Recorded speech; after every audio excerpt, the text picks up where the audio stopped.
Maana nilikuja hapa nyinyi mlikuwa na kiongozi wenu nataka kuwa MP, mimi nikaleta mtu hapa. Nikaombea hii kura kabisa. Hata wengine mlikuwa mmekataa na akachaguliwa.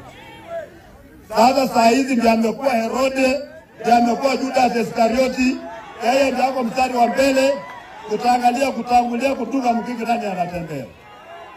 Hawa Iskarioti kumbe hakukufa, bado wako tu.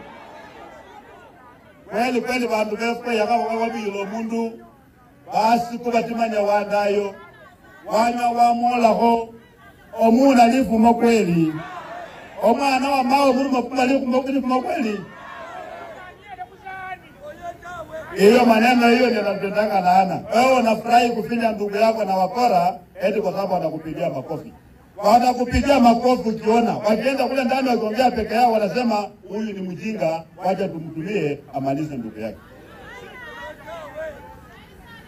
Abantu bafana bana kwa mekuzinanu